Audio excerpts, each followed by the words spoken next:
Bangladesh is the second largest Muslim country of the world.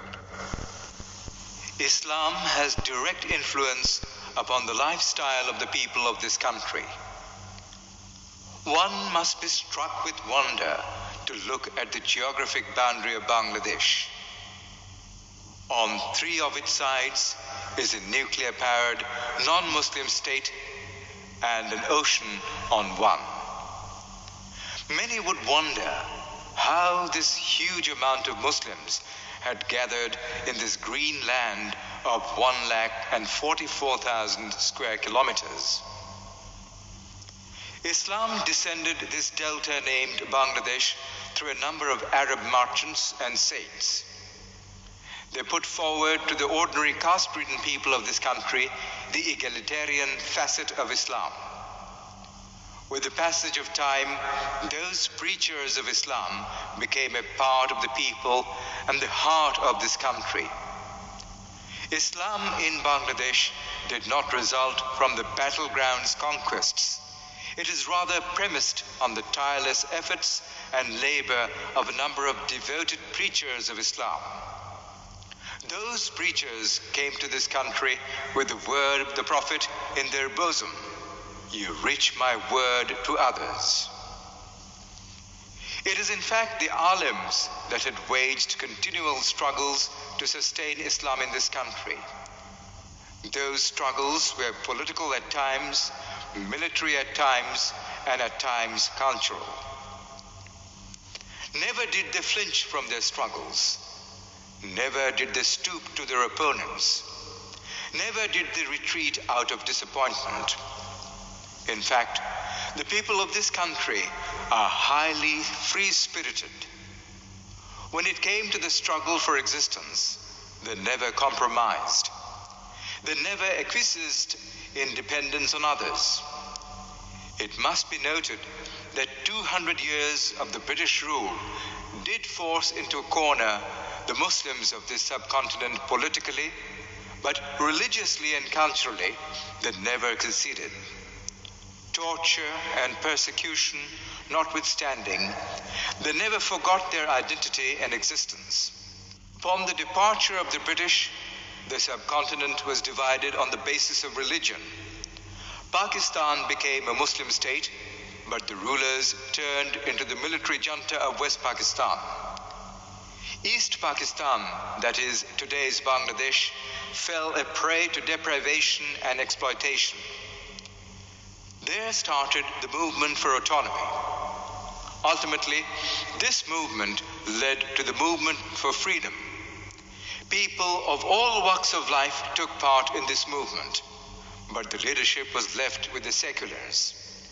But it is true that this movement was against torture, persecution, and injustice. Bangladesh, that we see today, came into being in 1971. People dreamed of a change of their fate, but soon their dream turned into a nightmare. The politicians who used to speak in favor of the ordinary people of the country entirely changed once they were in power. They stepped on the stage in the robe of the exploiters. The whole of Bangladesh started to change. Poverty and frustration grasped the whole nation. The vain philosophy of socialism took a seat in the heads of the rulers of the post-liberation Bangladesh. They stood against Islam. The alims, ulemas, and the religious leaders became their targets. Without rhyme or reason, they were thrown into the dark cells of the prison. Whatever was necessary to trim off any religious education from the educational sectors was done. A massive anarchy set in the country. Economy collapsed. Millions of people died from the famine worst in the time immemorial. The educational institutes turned into the turfs of the terrorists of the student organizations of the autocrat. People with different views were indiscriminately shot to death.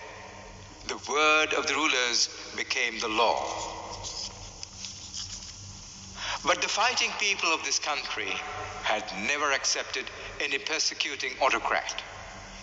It was not an exception this time as well. Within 4 years of the liberation, the autocratic ruler had a cruel fall. The people of the country heaved the sigh of relief. But this relief could not last long. There started a wrestle for power, coup and counter-coup. A blood-stained history ensued. The ordinary people of this country started to turn in the whirlpool of insecurity and uncertainty. At such an unstable time, there was the advent of Bangladesh Islami Chhatra Shibir.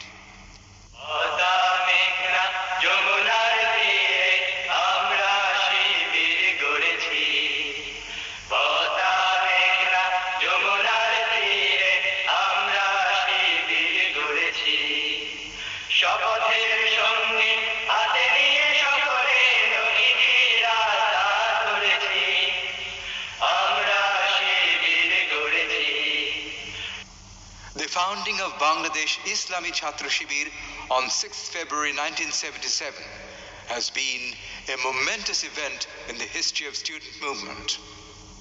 Ever since the liberation of Bangladesh, there had been no other student organization in this country to speak for the national ideals and for the religious faith of the majority. Islami Chhatra Shibir holds a 5-point program.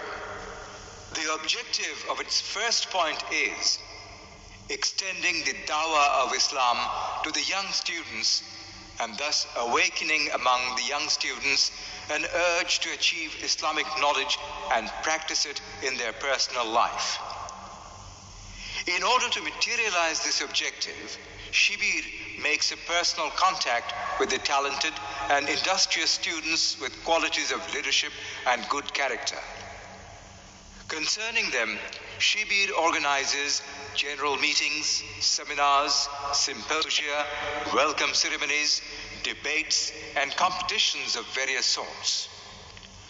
In order to make a wide publicity of Islam among the ordinary students, Shibir undertakes to do postering, wall writing, publishing various booklets, including those with the introduction to the organization.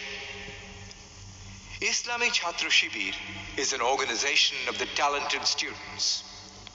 It maintains a close contact with the distinguished students. Every year, Shibir holds illustrious welcome ceremonies for the students who succeed in SSC and HSC exams. This program of Shibir has evoked an unforeseen response among the young students throughout the country. Islami Chhatra Shibir happens to be the only student organization of Bangladesh that centrally holds such welcome ceremonies for the distinguished students of the country. Islami Chhatra Shibir believes that no movement can be a success without concerted efforts. The second point of the program is organizing under the organization the students who are ready to participate in the struggle of establishing an Islamic lifestyle. In order to make the organization well-disciplined, dynamic, and efficient, Islami Chhatra Shibir has an organizational hierarchy. Through this hierarchy of supporters, workers, associates, and members, the organization is given a smooth run. Islami Chhatra Shibir is the only student organization of Bangladesh that thoroughly adheres to a democratic process with regard to the selection of its leaders. সর্বোচ্চ সংখ্যক vote পেয়ে বাংলাদেশ ইসলামী ছাত্র শিবিরের কেন্দ্রীয় সভাপতি নির্বাচিত হয়েছেন ভাই মোহাম্মদ সেলিম